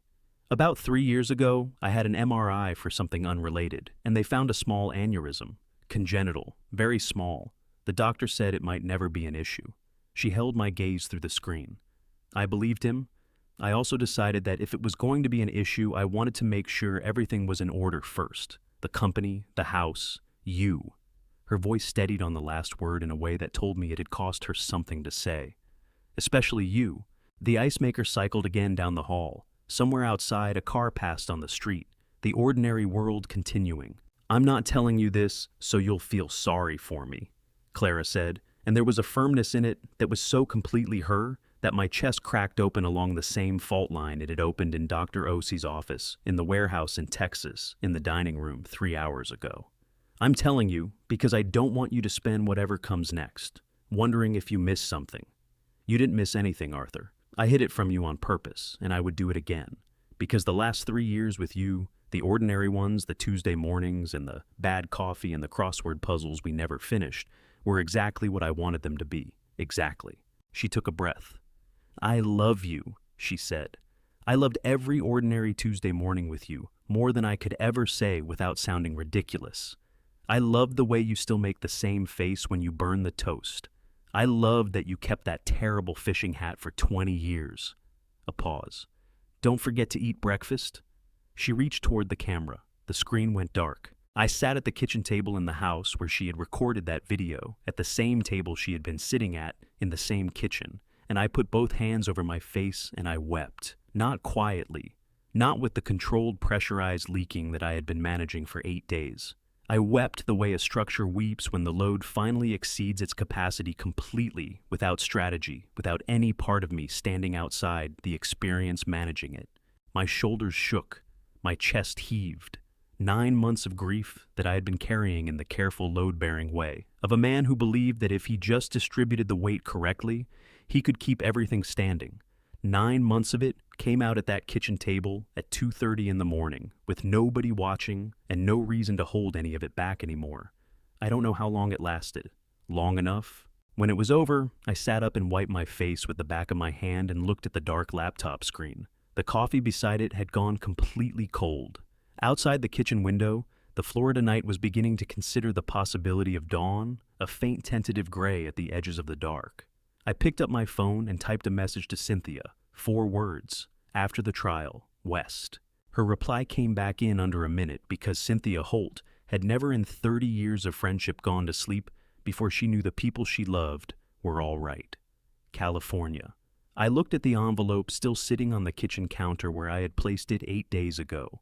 California only not before, and then at the laptop screen, still dark, still holding everything Clara had said. California, I typed back. Then I closed the laptop, turned off the kitchen light, and went to find out if a man who had not slept in 2 days could sleep now. He could.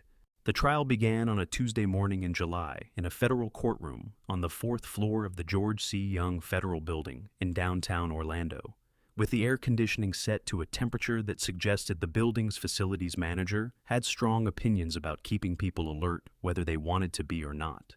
Cole was already at the defense table when I took my seat in the gallery. He was a tall man in his early 50s with silver hair worn just long enough to suggest confidence rather than vanity, and he moved through the courtroom with the unhurried authority of someone who had won enough cases in enough rooms like this one to have stopped being impressed by any of it. $800 an hour, Cynthia had told me. I looked at the way he arranged his legal pads and his water glass and his reading glasses on the table in front of him, and thought that whoever was paying that rate was getting a man who understood that courtrooms were theaters and that presentation was half the argument. He glanced up once toward the gallery, found my face, and held it for exactly 2 seconds before looking away.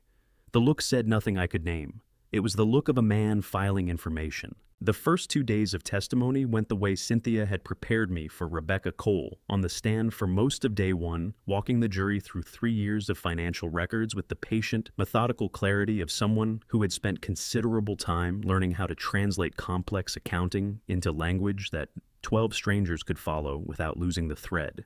She used charts. She used timelines. She used a color-coded exhibit that showed the movement of money from the Pendleton Horizons operating account to the Delaware Holding Company, to the Cayman accounts in 3 distinct colors, and by the time she finished, 2 of the jurors were leaning forward in their seats. Dr. Ozzie testified on day 2. He said what he had said in his office, the vasoconstrictor, the congenital aneurysm, the revised medical examiner's report, and he said it with the same deliberate precision he brought to everything each sentence placed, with the care of a man who understood that what he was describing was not an abstraction, but a woman who had been alive and was now not. One of the jurors, a woman in the second row, pressed her lips together very tightly during his testimony and did not let go of them for a long time. Then it was Cole's turn. He stood up with the ease of a man stretching after a comfortable nap and addressed Judge Mercer in the tone of someone about to do something he found mildly distasteful but professionally necessary. Your Honor, the defense would like to introduce Exhibit D7. The screen at the front of the courtroom lit up. The footage showed a hotel corridor in Columbus, Ohio, the kind of generic carpeted hallway that exists in every mid-range business hotel in America, distinguished from 10,000 identical hallways only by the room numbers on the doors. The timestamp in the lower right corner read the date Clara died. The footage showed Vance and Julian walking down that hallway, together key cards in hand, and entering room 412. Cole let it play for 30 seconds. Then, this is security camera footage from the Marriott Columbus downtown, retrieved from the hotel's own system, time-stamped and authenticated by the hotel's IT department. He clicked on the next exhibit. This is the GPS location data from Ms. Pendleton's cell phone for the same evening. Columbus, Ohio, all night. The courtroom was very attentive. Hale sat down with the expression of a man who had just played the card he had been holding since the opening statement. The prosecution called Dr. James Whitfield. He was a compact man in his mid-40s who wore his expertise lightly, the way people do when they are so thoroughly competent that performance has become unnecessary. He had testified in 14 federal cases involving digital evidence. He held a chair at Carnegie Mellon's cybersecurity program. He looked at the jury with the relaxed attention of a teacher who genuinely enjoyed explaining things. Dr. Whitfield, the prosecutor said, you were asked to analyze Exhibit D7. What did you find? Whitfield nodded, pulling up his own exhibit on the courtroom screen. 3 things. First, the metadata embedded in the video file shows a creation date that is 41 days after the timestamp displayed in the footage itself. The file was created after the date it claims to show. He let that land for a moment. Second, frame-by-frame analysis reveals pixel-level anomalies consistent with AI-generated facial compositing, specifically along the hairline and jaw of both subjects. The faces are real, the room and the timestamp are not. He clicked to a third image. Third and most directly, I subpoenaed the FAA flight manifest records for all private aircraft departing Columbus Executive Airport on the night in question. He pointed to a highlighted row on a document that filled the screen. Aircraft N4471W departed Columbus Executive at 11:47 p.m. and arrived at Orlando Executive Airport at 1:18 a.m. The manifest lists 1 passenger. He looked at the jury. Vance Pendleton. The pilot's name was there too, with his FAA certification number beside it, the kind of detail that exists in a public record precisely because it cannot be falsified without consequences that extend well beyond a single court case. Cole was on his feet immediately. Your Honor. Sit down, Mr. Hale. Judge Mercer's voice had the particular quality of someone who has been patient for a long time and has arrived quietly and without drama at the end of it. The exhibit is admitted. Cole sat. The sound of him sitting was the loudest thing in the courtroom. I watched Vance at the defense table. She had not moved during Whitfield's testimony, not a shift of her shoulders, not a change in the angle of her chin. She sat with both hands flat on the table in front of her, and her eyes directed toward the middle distance, and I recognized the expression, because I had seen it at my dining room table when the recording played the expression of a person, running a calculation, assessing variables, determining next steps. But this time, there were no next steps to determine. The manifest had 1 passenger on it, and that passenger had a name, and the name was hers. Her jaw tightened by a fraction of a degree. That was all. The prosecutor stood. Your Honor, the United States would like to introduce Exhibit 31, the revised medical examiner's finding on cause of death, for Clara Ann Pendleton, signed by Dr. Raymond Osei. Judge Mercer admitted. I gripped the wooden railing of the gallery bench in front of me with both hands and held on. Marcus Webb walked to the witness stand, with the gait of a man carrying a debt that money could not settle. Not the gambling debt that one had numbers attached to it, a figure with a decimal point and a payoff date, and the cold logic of a transaction. The debt, I mean, is the kind that doesn't appear in any ledger, the kind that accumulates in the space between who you believed yourself to be and what you actually did when the pressure came. He had lost weight since Columbus. His suit fit him the way suits fit men, who have spent several months not eating regularly technically correct, but somehow provisional, like a garment that belonged to a slightly larger version of the same person. He kept his eyes forward as he was sworn in one hand on the Bible, and his voice, when he said the words, was steady in the way that voices are steady, when steadiness is the only thing the speaker has left to offer. I watched him from the gallery, and felt something I did not have a clean name for. Not forgiveness. I had not arrived at forgiveness, and I was not going to pretend otherwise. Not contempt either, because contempt requires a kind of distance I could not manufacture for a man I had eaten Thanksgiving dinner with 11 times. Something in between, something that had no word in it and just had to be felt.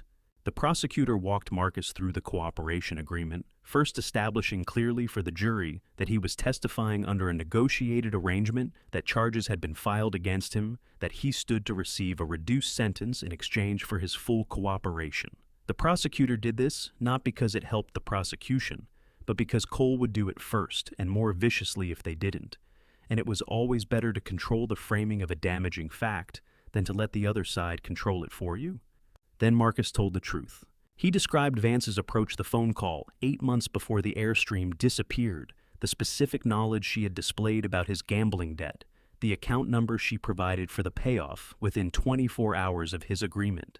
He described the night he had used his badge to access the junction box. He described disconnecting the camera feed and watching the clock on his phone for the 6 hours he had agreed to provide, then reconnecting it and driving back to Columbus before sunrise.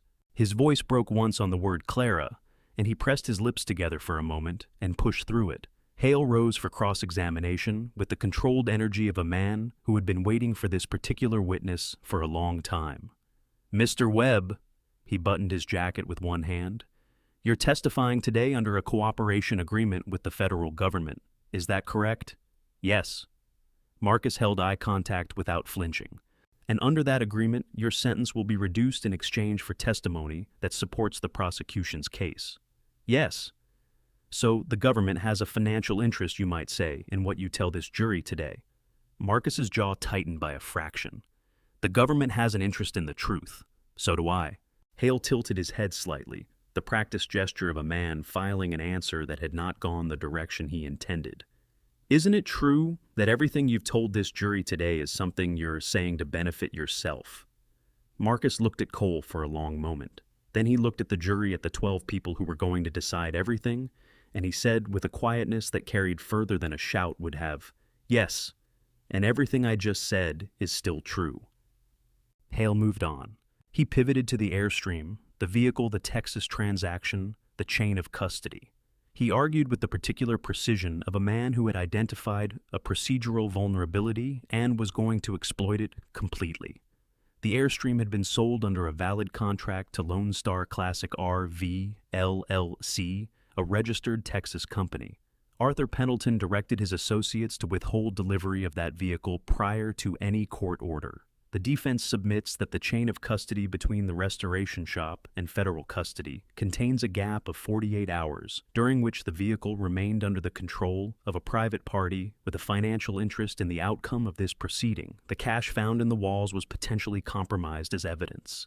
"Your Honor," Hale said, his voice carrying the measured confidence of a man who believed he had just won something, "the defense moves to exclude all physical evidence recovered from the Airstream on grounds of unauthorized seizure and potential contamination of the chain of custody." Judge Mercer looked at the prosecution. The prosecutor stood. "Your Honor, the contract Mr. Cole is citing was submitted to this court as Exhibit D3. The same witness who just testified from that stand under oath in front of this jury has stated that the contract was fraudulent signed with a backdated date using his identity without his consent." She paused for exactly one beat. "There is no valid contract. There is no legitimate transfer of ownership. There is no unauthorized seizure because the vehicle never legally left Mr. Pendleton's possession." Another beat. There is nothing to exclude. Judge Mercer removed his reading glasses and set them on the bench in front of him. He looked at Cole with the expression of a man who had been a federal judge for 19 years and had developed over those 19 years a very precise tolerance for arguments that wasted his time. Motion denied, counselor. His voice was as flat and final as a door closing. Move on. Hale sat down. In the gallery, I exhaled for what felt like the first time in 20 minutes. My hands were aching. I had been gripping the railing in front of me without realizing it hard enough that the wood grain had pressed lines into my palms. Rebecca Cole was called next. She placed a binder on the ledge of the witness stand, 200 pages tabbed and indexed containing every wire transfer, every shell company filing every Cayman account number, every structured transaction, every piece of the financial architecture that Vance had built and Julian had signed and Marcus had enabled. She had arranged it chronologically and cross-referenced it to the corresponding testimony from the previous 2 days. And she walked the jury through it with the calm, unhurried thoroughness of someone who understood that the truth, when properly organized, did not need to be dramatic. It just needed to be complete. By the time she stepped down, the afternoon light had shifted through the courtroom windows, and 2 of the jurors had filled both sides of their legal pads. The jury foreperson, a retired electrical engineer from Kissimmee, I had learned, which struck me as appropriate, had stopped writing anything down and was simply watching Rebecca with the attentive stillness of someone who had understood everything and was now just confirming it. "The United States rests your honor," the prosecutor said. Judge Mercer looked at the clock on the wall. "We'll recess until 9 tomorrow morning." He turned to the jury box. "Ladies and gentlemen, do not discuss this case with anyone, including each other, until deliberations begin." He stood. "Court is in recess." The gallery began to move around me. I stayed in my seat. Across the courtroom at the defense table, Julian had turned his chair slightly so that he was no longer facing forward. He was looking at the empty witness stand where Marcus had sat, and his face had the particular hollow quality of a man who had spent 90 days in a federal holding facility, understanding one slow day at a time exactly what his choices had cost him. Vance had not turned, had not shifted, sat with both hands on the table and her eyes forward already somewhere else in her mind, already running the next calculation. I wondered what she was calculating. I wondered if she had figured out yet that there was nothing left to calculate. The jury came back after 4 hours and 20 minutes. I had spent those 4 hours and 20 minutes on a wooden bench in the corridor outside the courtroom because I could not sit inside and watch the empty jury box and the defense table where Julian and Vance sat with their attorneys and the particular quality of waiting that exists in federal courtrooms when everything has already been said and the only thing left is the verdict. Cynthia sat beside me on the bench. She had brought coffee in paper cups from the cart downstairs, and neither of us had drunk any of it. When the bailiff opened the door and told us the jury had reached a decision, my legs carried me back into the courtroom without any conscious instruction from me. They just did it. 40 years of showing up to things that needed to be shown up to had apparently trained them to operate independently when necessary. I took my seat in the gallery. I placed both hands flat on my thighs. I breathed. The jury filed in. The foreperson, the retired electrical engineer from Kissimmee, held a folded paper in his left hand and looked at no one in particular as he walked to his seat, which Cynthia had told me was standard and meant nothing either way, but which my nervous system interpreted as ominous regardless. Judge Mercer settled his reading glasses on his nose. "Has the jury reached a verdict? We have, Your Honor. On the charge of conspiracy to commit first-degree murder, how does the jury find?" The foreperson unfolded the paper. "Guilty." The courtroom absorbed it. Not loudly, there was no gasp, no outburst. The word landed the way very heavy things land when dropped from a height with a sound that was more felt than heard. On the charge of wire fraud, how does the jury find? Guilty. On the charge of money laundering, how does the jury find? Guilty. On the charge of forgery of a legal document, how does the jury find? Guilty. Judge Mercer looked at Vance over the rim of his glasses for a moment. Then he looked at Julian. On the charges of conspiracy and wire fraud as they pertain to the second defendant, how does the jury find? Guilty on both counts, Your Honor. Julian's attorney was already leaning toward him, speaking quietly. Julian's shoulders dropped, not in defeat exactly, but in the way shoulders drop when a thing that has been dreaded for a long time finally arrives, and the dreading can stop. He pressed his lips together and nodded once processing. Sentencing came 40 minutes later, after both attorneys had presented their arguments, and Judge Mercer had spent a long time reading something on the bench in front of him without looking up. He sentenced Vance first. Ms. Pendleton. His voice carried the particular weight of a man who understood that the words he was about to say were not abstractions, that they would attach themselves to a specific human being and follow her for the remainder of her life. On all counts, the court sentences you to life imprisonment without the possibility of parole. He paused. The premeditated nature of the conduct, the exploitation of trust within a family structure, and the calculated effort to destroy evidence through technological means leave this court with no discretion to impose a lesser sentence and no inclination to seek one. Vance received the sentence the way she received everything, without visible reaction, without movement, without any concession to the reality of what had just been said. She sat with her hands flat on the table, and her eyes directed at some point above Judge Mercer's head, and if she was processing what was happening to her, none of that processing was available to anyone watching. Julian was next.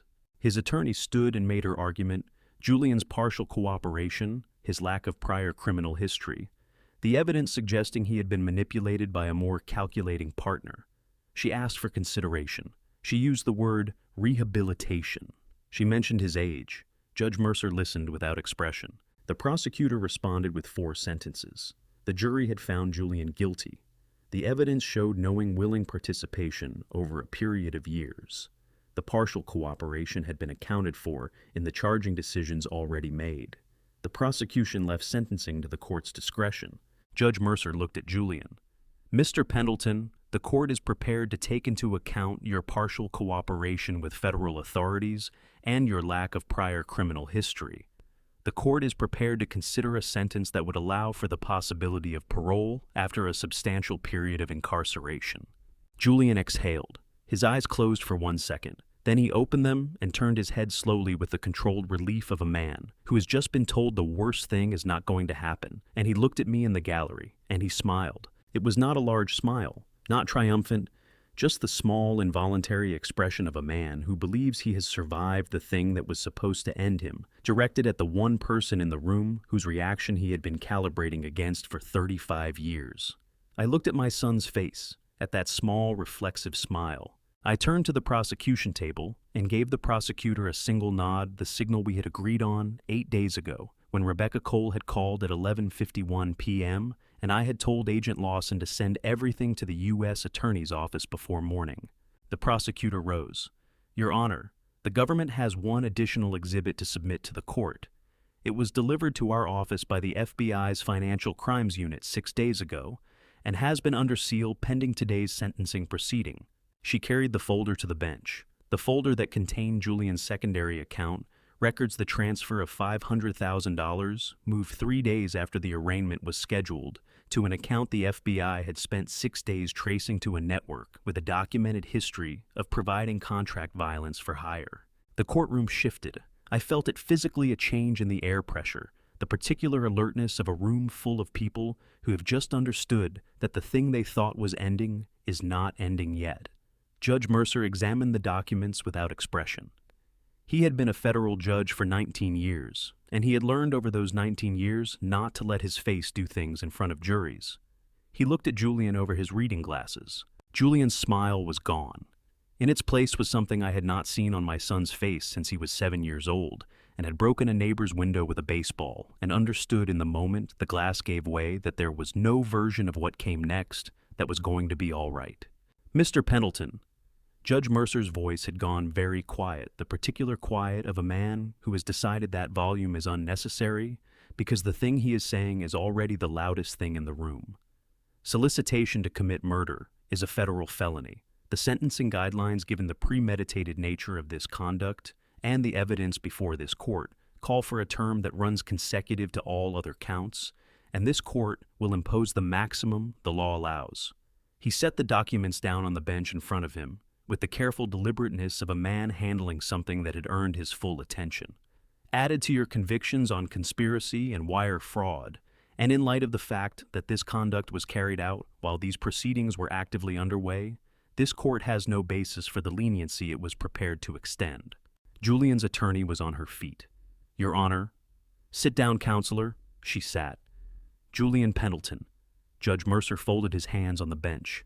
"Life imprisonment, consecutive to all other counts, no possibility of parole." Julian turned to look at me. I looked back at my son across the width of a federal courtroom, across 35 years, across everything that had happened in the last 94 days, and everything that had happened in the years before, that which I was only now understanding the full shape of. I did not look away. I let him look. I let him. Then the bailiff stepped forward and Julian was taken from the room, and I sat back down on the gallery bench and placed my hands flat on my thighs the same way I had placed them when the jury came in, and I held that position until I trusted my legs to hold me if I stood. Cynthia's hand found my shoulder. "It's over," she said. I looked at the empty space where Julian had been standing 30 seconds ago. At the defense table where Vance sat with her hands flat and her eyes forward, already somewhere else, entirely already in whatever room her mind had retreated to when the world outside it stopped offering anything useful. "Not yet," I said. "California." Cynthia's hand tightened on my shoulder once. Then she let go. I sold my shares in Pendleton Horizons on a Thursday morning in August, sitting across from 3 attorneys and a notary in a conference room on the 14th floor of a building in downtown Orlando, with a view of Lake Eola that Clara had always said was wasted on lawyers. I signed 47 pages of documents in 90 minutes and did not pause once to reconsider. 40 years of building the first marina, slip, the first boat shed, the first resort property in Clearwater, 4 locations and 230 employees, and a brand name that appeared in 3 national travel publications, and I transferred all of it to a private equity group from Atlanta in the time it takes to watch a movie. The notary, a young woman who had been stamping documents with the brisk efficiency of someone working through a checklist, looked up when I signed the final page and said, with what I think was genuine kindness, "Congratulations, Mr. Pendleton." I thanked her. I picked up my jacket. I walked out of the building into the August heat and stood on the sidewalk for a moment, and I felt not grief, not relief, but a particular lightness that I had not experienced in so long I had almost forgotten what it was. The lightness of a man who has set something very heavy down and is only now realizing how long he had been carrying it. I drove home. I packed a bag. I drove to Derek Solis's garage on Orange Blossom Trail, where the Airstream had been sitting since Derek finished the remaining restoration work 3 weeks after the trial, ended the interior paneling rebuilt and refinished the floors, restored the aluminum exterior, polished back to the mirror, shine Clara had maintained for 27 years. Derek handed me the keys, the same keys that had been on Clara's keyring since 2001. With the small brass compass charm she had bought at a hardware store in Chattanooga, and never removed, and shook my hand without excessive ceremony. "She's ready," he said. "So am I," I said, which was not entirely true, but was true enough. I hitched the Airstream to the truck and drove west out of Orlando without looking in the rearview mirror. I had done enough looking backward. Clara's road atlas was in the glove compartment, a physical map book spiral-bound, published in 2009 and thoroughly annotated in her handwriting over the subsequent years. She had marked Route 66 in red pen from Chicago to Santa Monica, and along that red line she had made small notations in the margins. Good Pie she had written near a dot in Oklahoma, Park facing east near Flagstaff, Sunrise worth stopping for. The notations were unhurried, written by a woman who had been making the map over a long period of time, adding to it when she thought of something, rather than all at once the way you build anything worth having. I followed her red line.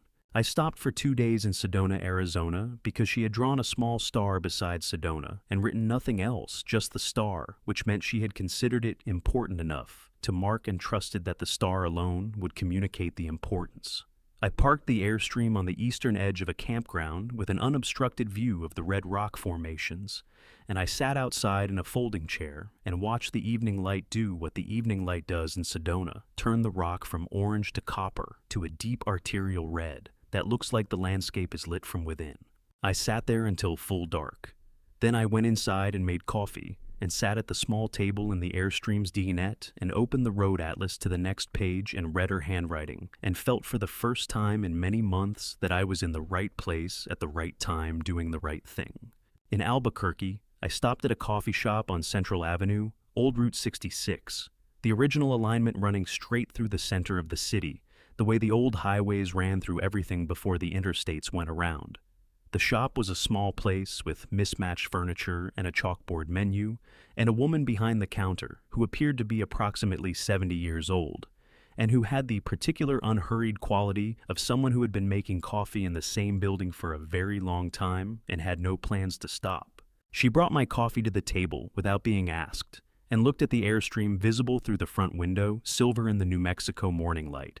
"Yours," she said. "My wife's," I said. "She passed last year."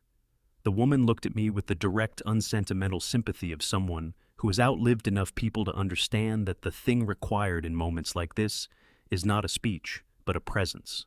"Where are you headed?" "California," I said. She always wanted to see the Pacific. The woman nodded as though this was the most sensible thing she had heard all week. She went back to the counter. A few minutes later, she came back and set a second cup of coffee on the table, across from me, not because anyone was sitting there, but because someone had once sat there and might as well still be acknowledged. I looked at that second cup of coffee for a long time. That evening, I parked on a pull-off east of Gallup, with nothing in any direction but high desert and the particular enormous quality of the New Mexico sky after sunset, when the stars emerged not one at a time, but all at once, as if they had been waiting just behind the blue and were relieved to finally be visible. I opened the road atlas. California was the next page. I turned to it and found Malibu, found the small red star Clara had drawn above a spot on the coast north of the city, with 2 words written beside it in her careful hand. "Here. Us." I touched those 2 words with the tip of my finger. The paper was smooth and slightly worn at that spot, which meant she had touched it 2 more than once, planning a trip we had always found a reason to delay. My phone rang. Derek Solis. "Mr. Pendleton." His voice had the easy matter-of-fact quality it always had, the voice of a man for whom most things were simply logistics to be sorted out. "I've got a 1972 Airstream restoration job in Culver City. Client wants delivery before the end of September. I'm driving out next week." A pause. "If you're heading to Malibu, I could meet you there. Make sure everything's still running right on the trailer after the drive." I looked at Clara's star on the map, at the 2 words beside it. "Malibu," I said. "The cliff above PCH, come when you're ready." I put the phone down and sat with the atlas open on my knees and the desert night coming in through the open window of the Airstream, carrying the smell of sage and cooling rock, and the particular clean emptiness of a sky with no light pollution to diminish it. "I should have done this sooner," I said quietly, not to the dark, to her. The New Mexico night did not answer. It didn't need to. I had stopped needing the world to answer me a long time ago. I had started instead learning to sit with the questions. Tomorrow, California. The UCLA Medical Center sits in Westwood on the western edge of Los Angeles, where the city begins to remember that the ocean is close and the air carries the particular quality of somewhere that has decided against all evidence to the contrary to remain pleasant. I parked the truck in a structure off Westwood Plaza and sat for a moment with the engine off, listening to the Airstream settle on its hitch behind me. The way it always settled after a long drive, a series of small metallic sounds, contractions and releases the trailer, adjusting to stillness after miles of motion. Derek was waiting at the entrance to the neurology wing. He had driven in from Culver City that morning, and he looked as he always looked, like a man who had found the most practical solution to whatever situation he was in, and implemented it without drama. He shook my hand and held the door. "How are you doing?" he asked. "Ask me in an hour," I said. Dr. Vivian Marsh's office was on the 3rd floor, at the end of a corridor lined with photographs of research teams and grant acknowledgments and the kind of institutional optimism that exists in medical buildings where people are genuinely trying to solve difficult problems.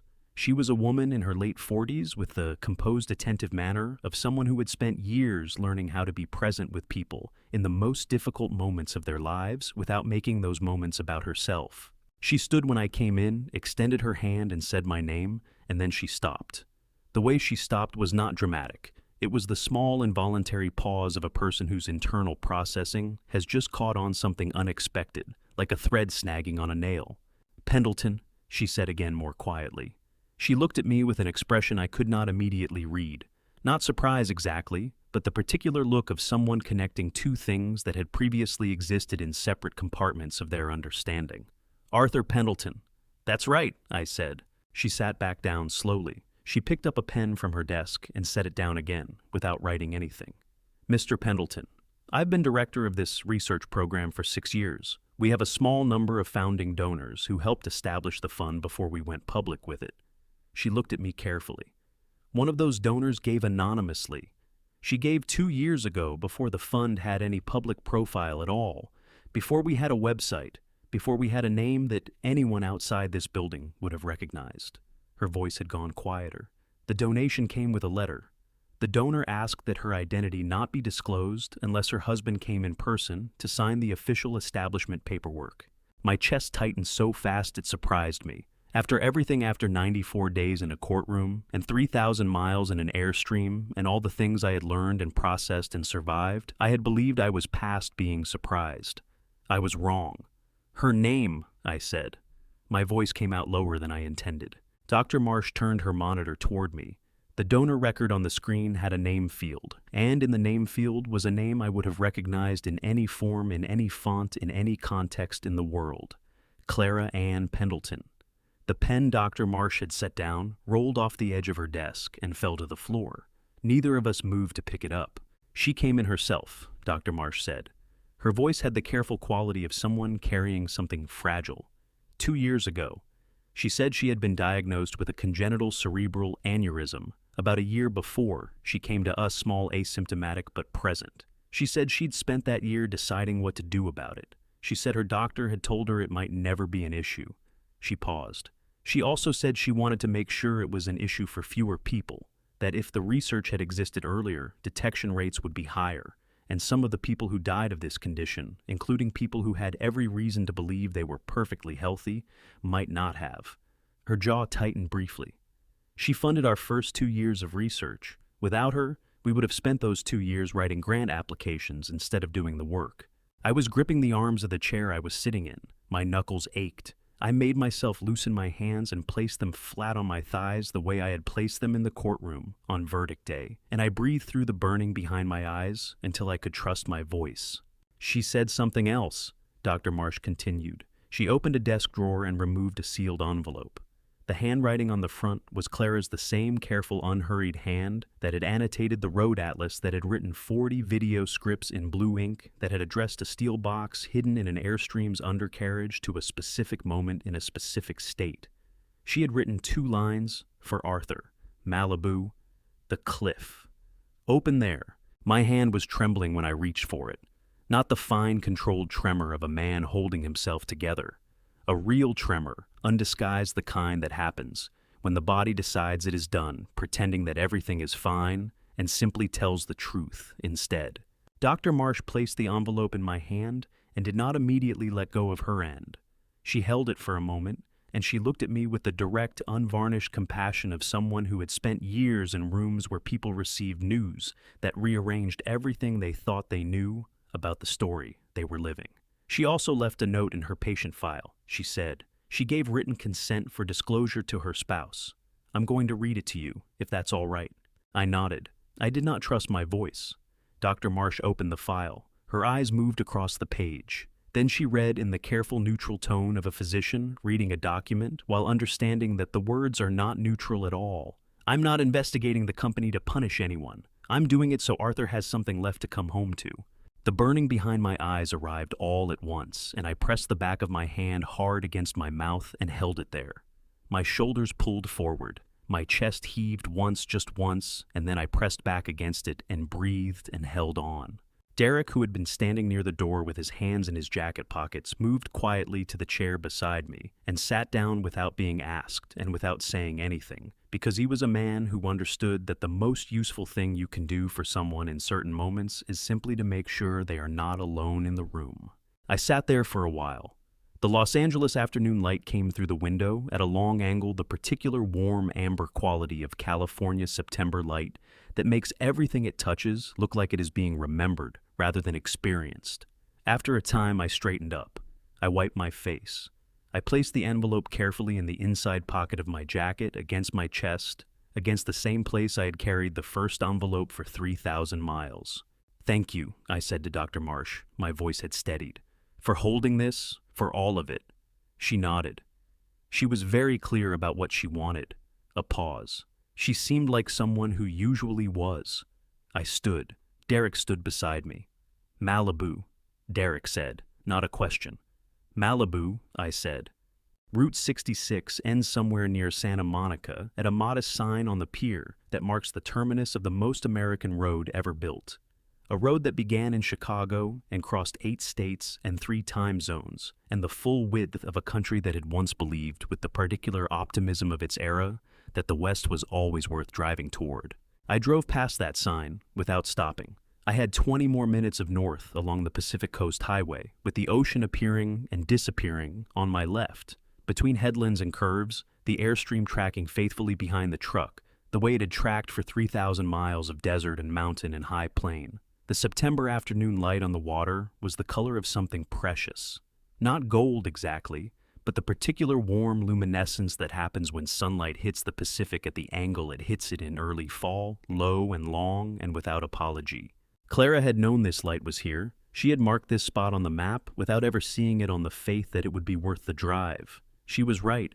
She usually was. I found the pull-off above the cliff, a wide gravel turnout on the ocean side of PCH, unmarked on any map I had ever seen, the kind of place that exists, because enough people have independently decided it was worth stopping at, that the gravel has been packed down by decades of tires. I pulled the truck in and cut the engine and sat for a moment listening to the Airstream settle again, those small metallic sounds of a thing returning to stillness. And then I got out. The Pacific was enormous. I know that sounds like an obvious thing to say about an ocean, but standing on a cliff above Malibu in the September afternoon, with nothing between me and the water but air and distance, the word that came was not beautiful or vast, or any of the words that belong to postcards and travel writing. The word was enormous in the specific engineering sense of a thing whose scale exceeds the capacity of the human eye to fully register it, a thing so large it recalibrates your understanding of your own size just by being there. Clara had known about this too. She had put a star on this exact spot. Derek parked his truck behind mine a few minutes after I arrived. He got out, looked at the water for a moment without saying anything, and then walked to the edge of the cliff and stood there with his hands in his jacket pockets and let the ocean be the ocean. He was good at knowing when his job was to be present and when his job was to disappear into the background. This was the second kind of moment, and he understood that without being told. I sat down on the running board of the truck. I took the first envelope from my jacket pocket, the one that had been there for 3,000 miles, the one Derek had found bolted to the undercarriage of the Airstream in a garage on Orange Blossom Trail, and that had been addressed in Clara's careful hand to a version of me who had made it this far. California, only not before. I opened it. The document inside was 8 pages of California irrevocable trust, executed and notarized 3 years before Clara died, witnessed by 2 people whose names I did not recognize, filed with the California Secretary of State's office on a date that predated the first fraudulent invoice in Rebecca Cole's forensic report by 4 months. 4 months before the first dollar moved, Clara had moved everything first. The trust transferred the entirety of the Pendleton Horizons real estate holdings, the land beneath all 4 resort properties, the development parcels in Clearwater and Charlottesville, and the 2 Oregon sites we had been planning for years, to the National Land Conservation Trust, a federally recognized nonprofit land conservation organization in perpetuity. The trust was irrevocable, which meant that from the moment she signed it, no court challenge, no competing claim, no argument from any heir or creditor or federal authority could undo it. Julian and Vance had never been the heirs to a real estate portfolio worth $40 million. They had been the heirs to nothing. The $2.1 million in the corporate operating account, the money they had spent 3 years carefully extracting through shell companies and wire transfers, and the labor of Marcus Webb's stolen badge was a bait account. I read that word in Clara's own handwriting in a marginal note on the final page of the trust document. The operating account is bait. C knows. A see privilege until A reads this. C was Cynthia. A was me. I took out my phone and typed 1 word to Cynthia Holt send. Her reply came in under 30 seconds, which told me she had been waiting for exactly this message, had perhaps been waiting for it since the morning Clara asked her to hold a document under attorney-client privilege and not release it until her husband reached a cliff above Malibu. A photograph appeared on my screen, a single page handwritten in the careful, deliberate script Clara used for things she wanted to get exactly right. It was a letter to Cynthia dated 3 years ago, explaining the bait account in detail. The operating account contained only funds that could be replenished from the company's cash flow, without affecting the underlying asset value. It was large enough to be convincing. $2.1 million is a number that looks like a significant fortune to people who have never looked carefully at what a 4-location resort company was actually worth, and small enough that its loss would not materially harm the business. Clara had calculated the exact number that would be irresistible to people who believed they were stealing everything. She had been right about that too. I sat on the running board of my truck above the Pacific Ocean and felt something move through me that I did not have a single name for. It was too large and too multiple for one word, a mixture of grief and pride and love, and the particular ache of knowing someone completely and still being surprised by them. I pressed the heel of my hand against my sternum and held it there until the pressure became something I could breathe around. Then I took out the second envelope, the one Dr. Marsh had given me in her office 2 hours ago, held for 2 years in a desk drawer in the neurology wing of UCLA Medical Center, waiting for the specific moment Clara had determined it should be opened. The envelope was thin, 1 page inside folded twice. I unfolded it. Clara's handwriting. The same pen she used for everything, a black rollerball she bought in boxes of 12 from an office supply store in Orlando, because she liked the way it moved across paper and had never seen a reason to use anything else. Arthur, if you're reading this at the cliff you made it, that's the only thing I needed to know. I want to tell you some things I should have said better while I had the chance. The aneurysm didn't scare me as much as you're probably imagining. What scared me was the idea of leaving things unfinished. The company exposed you, unprotected the people who were taking from us, still taking after I was gone. I couldn't fix everything, but I could fix the things I could reach, and I could leave you the tools to fix the rest. That's all I was doing. It was never braver than that. The Airstream is yours now. I need you to understand that. Not a museum, not a memorial, not a place to go and sit with your coffee and be sad, although you can do that too. I know you will. But it is also, and primarily, a vehicle. It was always a vehicle. I built it to go places, take it places. I loved you on the first day and every day after. And I will tell you something that I know sounds like the kind of thing people say, but, which I mean with complete precision, there was not a single ordinary Tuesday morning with you that I would have traded for anything. Not one. The breakfast thing? I mean it. Eat breakfast. All my love, always, Clara. I folded the letter along its original creases. I placed it in the inside pocket of my jacket against my chest, next to the trust document, next to everything else she had left me to find. I sat on the running board for a long time. The sun was moving toward the water, in the way it moves in California in September, not dropping exactly, but descending with a kind of unhurried intention, the way Clara did everything as though it had thought it through and decided this was the right pace for the thing it was doing. The Airstream was behind me. I could feel it there, not see it, just feel the particular presence of something that had been restored by careful hands over a long period of time and had survived everything that had been done to it and was still improbably intact. Still aluminum, still chrome, still the thing it had always been.